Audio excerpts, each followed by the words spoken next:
Engage in a family gaming podcast.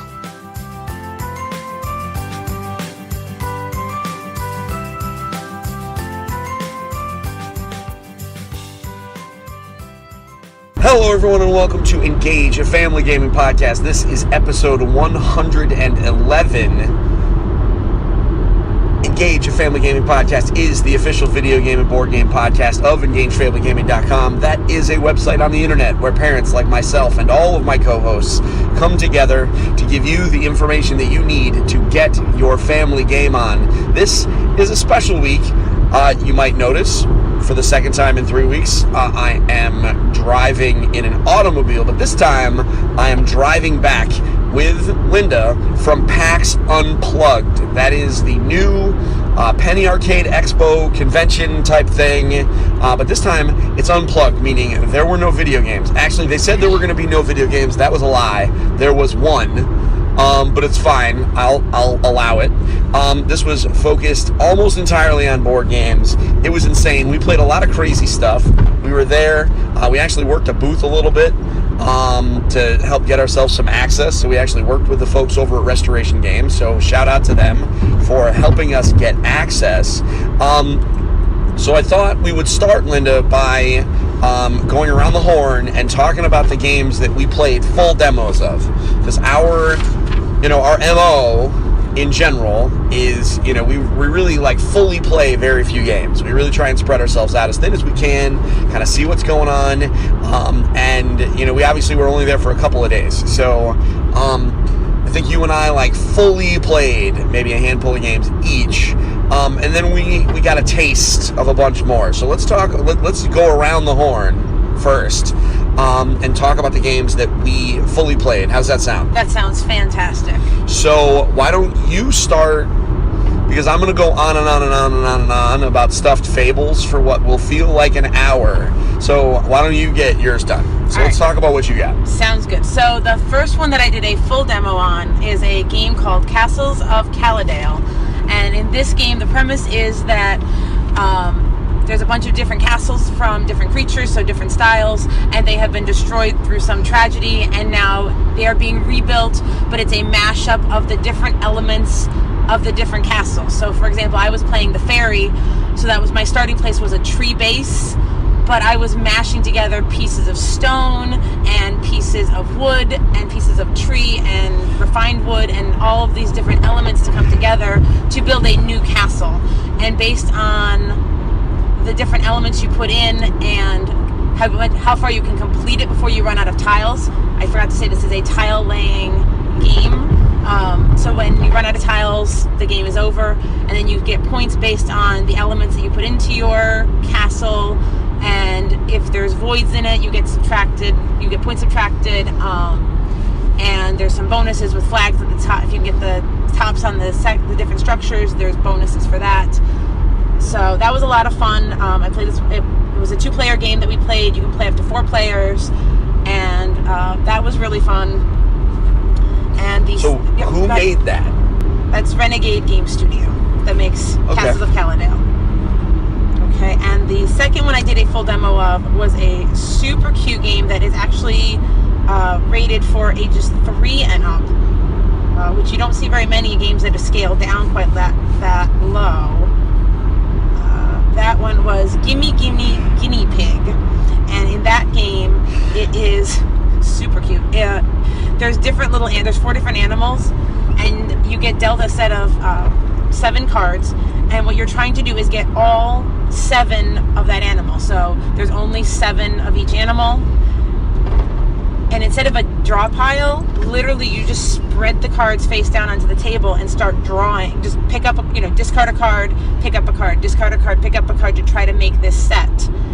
And there's not turn taking, which is why it works well for a 3-year-old. That was a very silly game. You literally play it in just a couple minutes. So that was interesting. That one was pretty cheap, right? That was less than $10. I think it was exactly $10, and there was a deal today because I bought a second game. It was like a bundle, so I got it even less than $10. And Flying Meatball is the publisher for that game. Okay. So to talk about the Castles of Caladan game. Yes. So you started as a fairy who has like a tree base, and you're drawing tiles and playing out. So, like, since you're tile laying, my guess is that the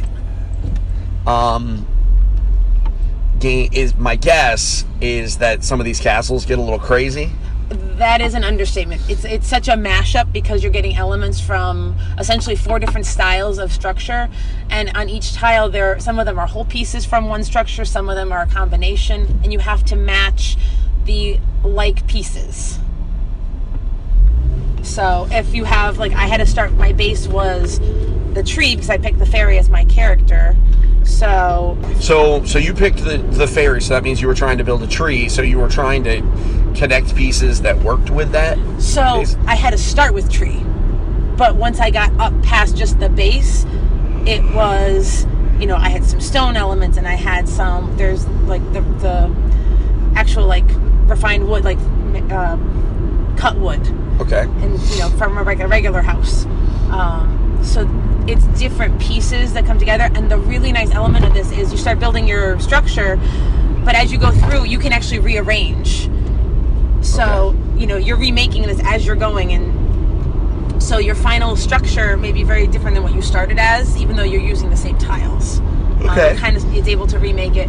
It was really neat to just try to like visualize it differently and move things around, and if you don't like it, you can put it back, and so there's very few things that cannot be undone once you do them in this game. Okay, so it seems like there's a lot of flexibility on that one. Is this game out right now? Yes, it is out. Both of these games are out. You can purchase. They were retail at the show. Okay. Did they say how much the Castles game was? I did not get a price point for that at the show, but I believe it's available on Amazon, so something people can go look for. Okay, so that is Castles of Caladan and Gimme Guinea Pig, which is cute. Very that's simple. one of those games you're gonna have to we have it. There will be pictures up on Instagram, so you're just gonna want to see it to really understand what we're talking about. It's certainly not a complex game. That's one of the things that we really like about it. You're certainly not going to be playing this with your adult friends unless you really have an infatuation with guinea pigs. But this will be great for families with younger kids, or kids of a bunch of mixed ages. They can play, and you can even involve the younger set, which is great. So as far as the games that I played 3 like real targeted demos, and I'll save the what I think is the if I were to pick a game of the show, it would have been my game of the show, and I'll save that for last. But I played 2 games by a company called, what was it, Quick Good Games? That was, let me go back to the notes. We're gonna look it up. I'm looking it up while you can talk about the wonderful game. So, the first game that I played of theirs was a game called Muse. It's coming out in January. It's very Dixit, very Mysterium. It's a team-based game where essentially one team, the challengers essentially, choose a picture out of a set of 6 that is an abstract piece of art, and then they pick an inspiration, which is going to be like a question, where it might be a facial expression, make a facial expression, or what is a non-fictional tool that you might find in your house, or et cetera, a non-fictional liquid, that type of thing. And then you pass the inspiration, which is you pick that and the picture, you pass it over to your opponents. One of them is the muse, and they have to attempt to identify that particular picture using some clue that they get from the inspiration question. And to make things more complicated, 5 more cards are dealt off the top of the deck and shuffled together along with the one that the other team chose. and the rest of the team has to go through and pick correctly. If they do, they get to claim the card. If they don't, the other team claims the card. You play until somebody gets 5 cards. I just taught you how to play that game. So when you buy it, you're good. The art on that is super fascinating. Some of it is super weird. It crosses genres. It crosses, some of it is very abstract. Some of it is very, very fantasy. There's robots. It's very cool stuff.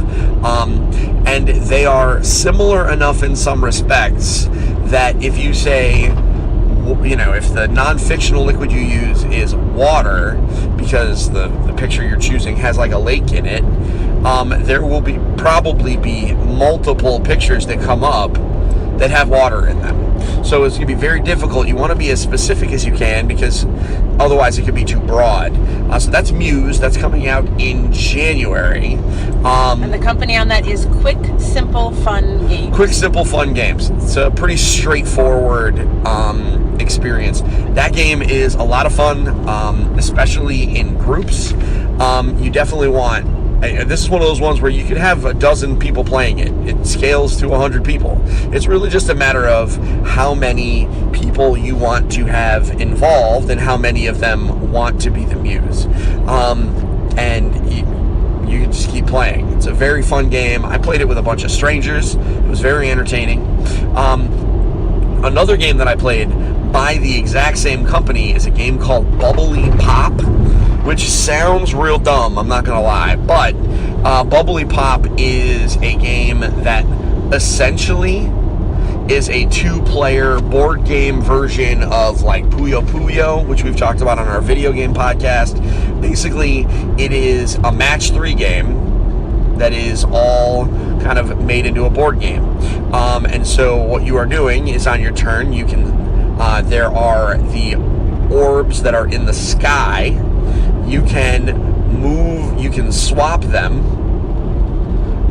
It's a 2 by, I believe, 6 or 7 grid at the top of in the middle of the board between your side and your opponent's side. You can either swap 2 tiles, 2 orbs, horizontally or vertically, and then you make either 2 that are next to each other horizontally or 2 that are attached vertically and drop them down into your own playing field. At which point it plays like any other match 3 puzzle game would, to the point where if the goal is to make sets of 3 in a horizontal or vertical line in a row. If you do, you capture those orbs, or in this case they're like tiles. You capture those and they all trigger a power, which involve maybe being able to reverse things on your opponent's side, or shooting one of your orbs into your opponent's field, or things like that. This game looks really simple. It teaches very easily. It's not a very difficult game to learn just because it's so visual, but that game is messed up in that it is very competitive. There's a lot of strategy depth there. So people who are, looking for something that's deep in the 2-player realm, that is a great idea. And again, that's Bubbly Pop from Quick, Simple, Fun Games. We played a bunch of their stuff, so I would expect that we will be probably doing some kind of a write-up about them, or featuring some of their games in the future. They have a lot of games, and almost all of them appear to be right in our wheelhouse. So lastly, and I can't avoid it anymore, I finally got my hands on Stuffed Fables, which is we've been talking about it for a while, pretty much since it's been announced. It is just as cool, if not more, than I expected. That game is absolutely bananas. So you are that basically the story we talked about. You are stuffed animals that are trying to protect a little girl now that she has moved into a big girl bed, and she no longer has the magical protection of her crib, and so you are her stuffed animals. One of the characters is actually her mother's old stuffed animal, and so they are like a grizzled war veteran. And so you are you're fighting, these creepy toy monsters and things like that. We played through some of the opening segments, like really the first 2 pages of the adventure book. And to give you an idea of how the game varies, we played through 2 pages in the book. The first page was a straight combat adventure. We were trying to fight off the skeleton, or these weird spider-looking monsters. And the second page was just a race to get across the map. The way that all this is done is every turn you draw 5 die from a bag. And then you you essentially use those die to interact with the board. So for example, a white die you can use to heal yourself. Or give yourself bonus stuffing, that's the life points. Or you could use blue to move. It's green to move. You can use green to move, or red to attack. And so your actions are limited based on what you pull out of that bag. And there are black dice that, as they come up, they trigger certain events. This game is super cool. The miniatures are awesome. The artwork is adorable, and I can't even talk about it because there's story spoilers, but it has an adventure book, and that adventure book really does change the way story-based board games will be played, and I think it'll change the way storybook or story-based board games will be played across the industry for a very long time. Just because the idea of having a book that gives you the game board, and then on the right hand side gives you all the rules text and the flavor text, it's freaking awesome. I can't wait. We know that the game is published. It is on a boat and it is manufactured. It is on a boat coming across the Pacific right now, but they don't know when it will get here or when the boat will be unloaded. So it's not quite ready for shipping yet, but man, do I hope we can get our hands on a copy of that game as we get closer. Did you get a chance to look at it, Linda? I did. I managed to get over, and I was watching them play a little bit, and it was just so cool just as a spectator to watch it and to get the flavor of what was happening, to see the miniatures, to see the artwork, to see the layout. It looked really neat. Yeah, the art is probably one of the best parts. Each page, like the different game maps, are stunning. They are, they're hand-drawn, and, the first page was the little girl's bedroom, and the second page was like the area under her bed, and was full of all kind of like stuff, which I thought was really neat. You have to run over all this stuff to try and get to a train track. I'm not going to give you any context for that. There's a train under her bed, and it was like I said, I really enjoyed it. I got a chance to play with a group of 4 people, which I really think is kind of important for this game to have a full team. But I played with Rob from The Pawn's Perspective, and I met Christy, who is on Instagram as Peace, Love, and Games. And it was a great experience. That table was full all day on Saturday, and it was full up until the point where we left today on Sunday. So it looks like they got a hit on their hands. Yeah. You only got in because you had an appointment. Well, I didn't so much have an appointment. I just bum rushed to the booth first. There's that too. I wasn't gonna just, I didn't want to let it go to chance. So that's Stuff Fables. Like I said, that's from Plaid Hat Games. You can pre-order it on their website right now, and I suspect you could still do it, but they said that the game is still coming out this year, so at some point between now and the end of December, that game is going to be going out, and I think we'll be seeing a lot of that as the game moves forward. So those are the games that we played in full. What other games did you kind of get a taste of? All right, well, there were several that I was able to do a round of or a partial play on. So one of them, which was a lot of fun, reminded me of a lot of Hoagie that we've talked about on the podcast, and that there's a review out for, is Ella Minis. And that's a game that's good for the younger kids. And it's got 5 different elements, and you're trying to collect all 5.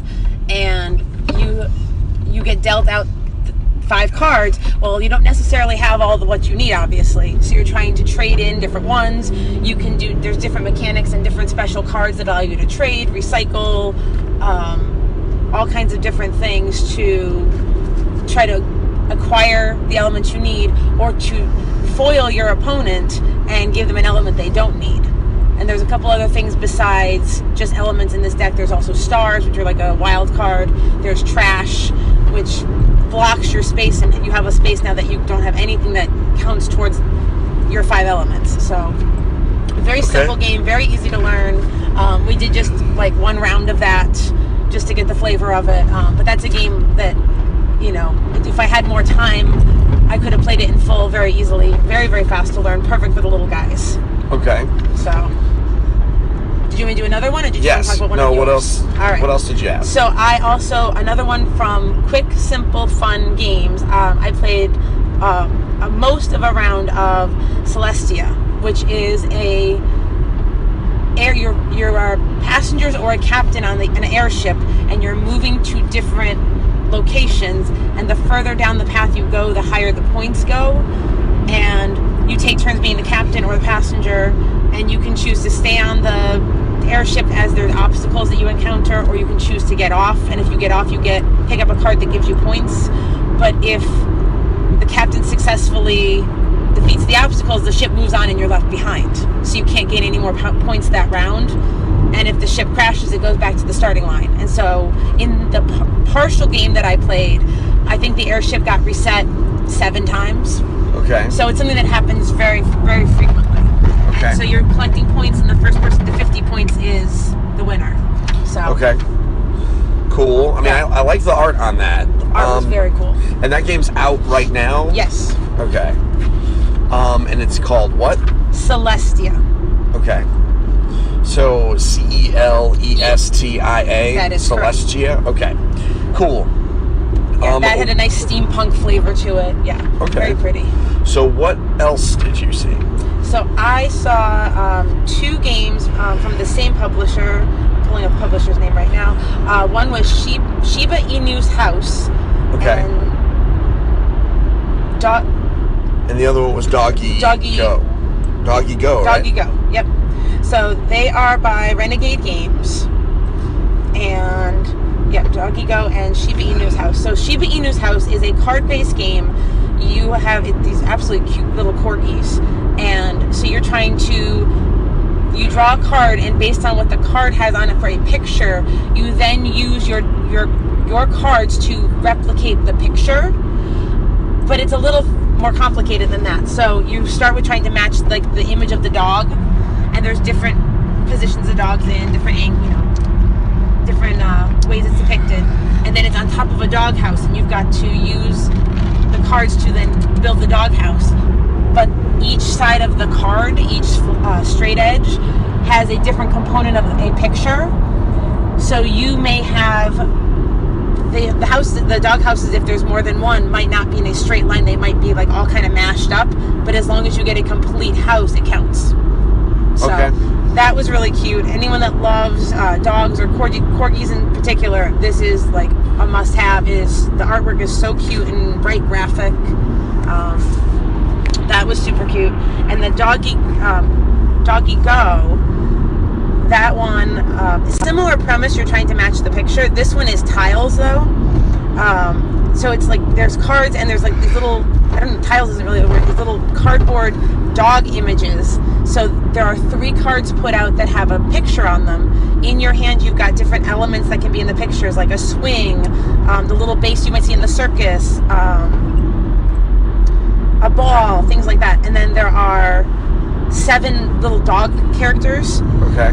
And you have to arrange them to match the picture precisely. And you're working competitively against another player. And what you're trying to do is be the first to finish your picture completely and have it match exactly. So you're overlapping elements and all these things to make it look just so. That was another one. Very fast to play, very easy. And there's a cat version of that as well. There's a... Okay.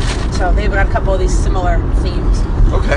As far as other games that I got a chance to get a taste of, realistically, I spent more time, with some of the designers themselves than talking about their games. However, I think I would be remiss to not talk about the games that I spent all weekend talking about, which is the 3 games that were out that are currently available from Restoration Games, and I think all 3 of them would fit in a, like a family environment. The first is a game called Downforce, which is a racing game. There are 4 main components that you need to know. The first is that it's a racing game. The second is you are using there are variable player powers, so you're going to draw a card at the beginning of the game, and it's going to tell you what kind of a driver you are. Are you strategic? Are you aggressive? Etc. The third thing is to use an auction mechanic to build a hand full of movement cards. Some of them make your car move just one car move, not necessarily your car, but just a car. And some of them make multiple cars move. So your goal is to try and place as well as you can using those cars to manipulate all of your opponents. The final thing to keep in mind is that you can bet on the winner. And by betting on someone, you earn points based on the position that they finish. So, if you bet on somebody that finished third, you get certain points. If they finish second, they get more, and first, they get other points. You can bet on yourself if you think you're going to win. Everybody's a different color car. And it is a pretty cool game. So there is that. Next is a game called Stop Thief, which is essentially a reprint of a game that was made in 1979. Back then, it had a big battery-operated cell phone that provided audio clues to help find a thief that is traveling around the board. Maybe it would play a creaking door, or it would play the sound of broken glass to tell you, where the thief may have gone on this turn, and you use that information along with other information in your clues to help kind of deduct where the thief is, and then you do it. If you are in the right place, you move your pawn around. If you move your pawn to the right space and then attempt to make an arrest, and you're right, then you capture the thief and then you make money. And then another thief pulls off a heist and continues. Gameplay continues until 3 to 5 thieves are captured, and then once that's done, whoever has the most money wins the game. It is a fun game to play, and it uses an app now to deliver those clues as opposed to a big clunky battery-operated phone. The advantage to using that app is that they're going to add things like a co-op expansion and so there'll be a co-op expansion and a one versus many expansion where one person will play the thief, and those are going to be added via the app sometime, quote-unquote, soon. And lastly, they had Indulgence. It's a trick-taking game. The big difference is every turn, everybody takes turns being the ruler and making it and choosing between 3 different edicts, different rules, and changing the rules of the trick-taking every turn. Those are their 3 games. I spent all weekend talking about them, so I would be remiss if I did not mention them. But full disclosure, they did give us review copies, so we'll be able to talk about them relatively soon. But that is, the selection from Restoration Games. We should probably take a break. And then when we come back, I want to get your thoughts on conventions as a whole, because I know this was your first trip. So we will talk about that in a moment. So we'll be back, folks.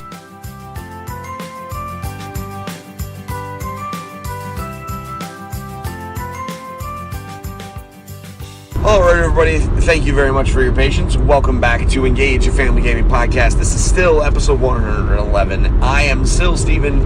I'm still your host. I'm still joined by Linda, and we are still driving home from Philadelphia to talk about PAX Unplugged. So, Linda, this was your first convention. Yes. You've been to some small things.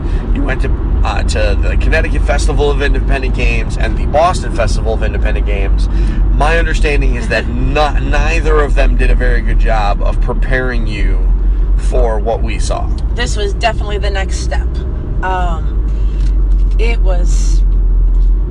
I was prepared for actually a bigger crowd, so it was not as big a crowd as I was expecting, but oh boy, was it a big crowd.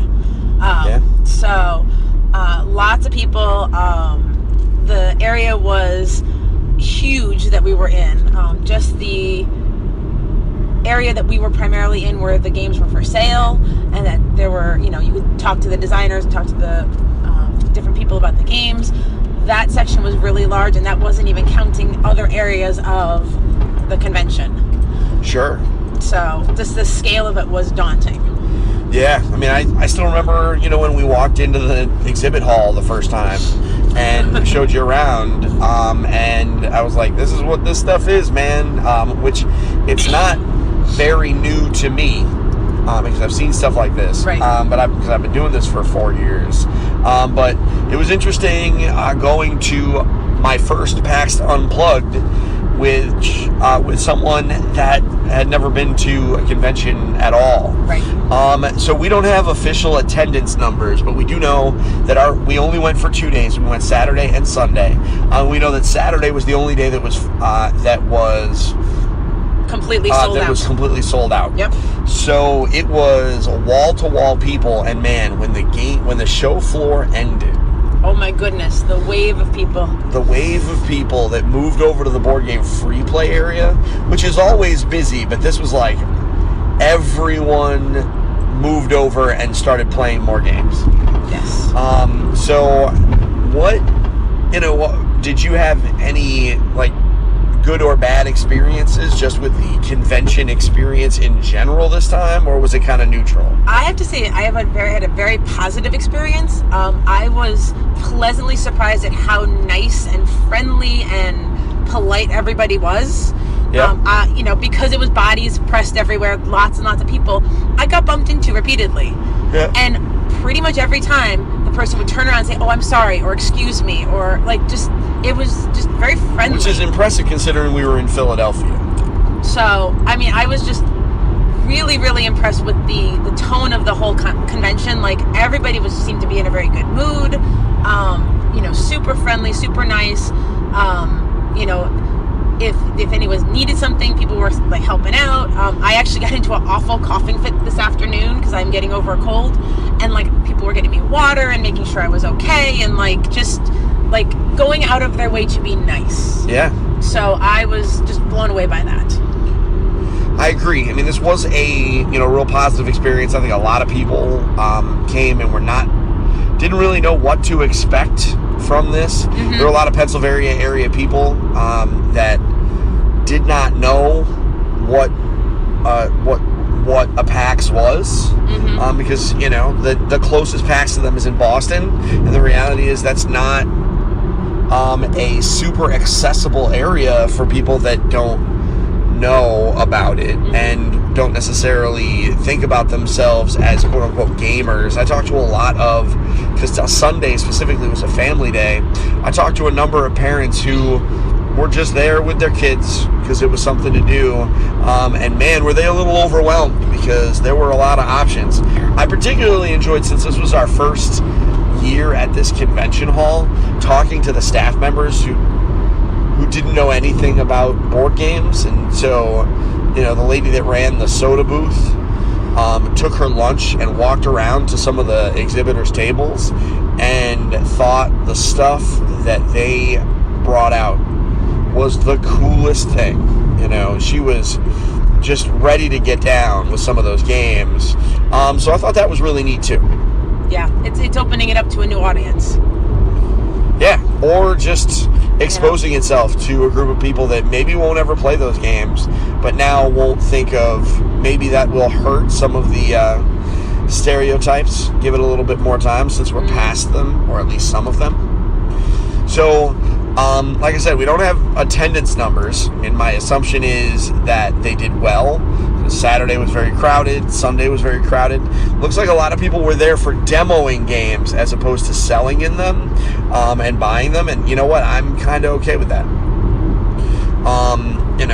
People need an opportunity to figure out what games they want after they were all announced at Gen Con. Literally all of them. So, it's gonna be an interesting next couple of years as those games start to come out. Absolutely. So that's it. That's PAX Unplugged 2017. Keep your eye on Engaged Family Gaming. We're going to be, and specifically, if you really want to know kind of what the experience was like, head on over to our Instagram channel. Search for our Instagram username, Engaged Family Gaming. I know, right? Totally surprised. And give them a watch. Take a look and see what some of our pictures are. There's also an album on our Facebook page. You can get there by going to engagedfamilygaming.com/Facebook. Let us know what you think of some of the games that we saw, because depending on what you say to us, we might be able to get things taken care of. And might be able to do a review. So until next time, this is Steven and Linda. We're signing off. Make sure to get your family game on. We'll see you next week. Bye. Bye. Thank you for listening to Engage, a family gaming podcast. Thank you for listening. Tune in next week.